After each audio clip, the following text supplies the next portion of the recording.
అందరికీ నమస్కారం. నేను మీ వీరన్న అండి. బీఎస్ఎఫ్ కంపెనీ వారి క్యాప్రోటాప్, గ్రోమర్ కంపెనీ వారి మలాథియాను ఇందులో మనకి గ్రోత్ ప్రమోటర్ కలిపి స్ప్రే చేయడం జరుగుతుంది.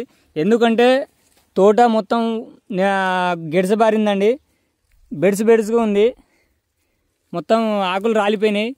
బూజు తెగులు ఎక్కువ ఉండడం వల్ల మనం పోయినసారి అయితే మందు మన కుమానెల్ మళ్ళీ దాంట్లో బావిస్టాను 2 కలిపి అయితే స్ప్రే చేశాము. ఇప్పుడు ప్రజెంట్ దానికి కంట్రోల్ అయింది, కానీ ఇంకా కొంచెం సమర్థవంతంగా కంట్రోల్ అవ్వాలి అనే ఆలోచనతో మనం బీఎస్ఎఫ్ కంపెనీ వారి క్యాప్రోటాప్ మలాథియాను స్ప్రే చేస్తున్నాను. మలాథియాను ఎందుకు స్ప్రే చేస్తున్నా అంటే ఈ టైంకి కొంచెం కాయలు పడ్డాయండి, మళ్ళీ గిడసబారింది, తోట మొత్తం ముదిరైపోయింది, అసలు గ్రోత్ లేదు. అందువల్ల మనమైతే ఈ మలాథియాను స్ప్రే చేయడం వల్ల మొత్తం గిడసబారి ఉన్న దాన్ని మెతక చేసేస్తుంది. అందువల్ల ఈ మందునైతే స్ప్రే చేస్తున్నాను.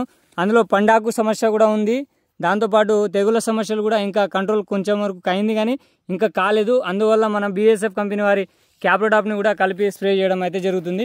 ఇందులో నేనైతే ఈ గ్రోత్ ప్రమోటర్ని కలుపుకున్నాను. మీరైతే ఇసాబియాను, సిజంటా కంపెనీ వారి ఇసాబియాన్ కానివ్వండి, లేదా బయోవిటా పిఐ కంపెనీ వారి బయోవిటా కానివ్వండి, లేదు అంటే అంబిషన్ అనేది బేర్ కంపెనీ వారి అదైనా మీరు స్ప్రే చేసుకుంటే చాలా సమర్థవంతంగా అయితే గిడసబారిన తోటలు మళ్ళీ మెతకాయి గ్రోత్ వచ్చే అవకాశం ఉంటుంది.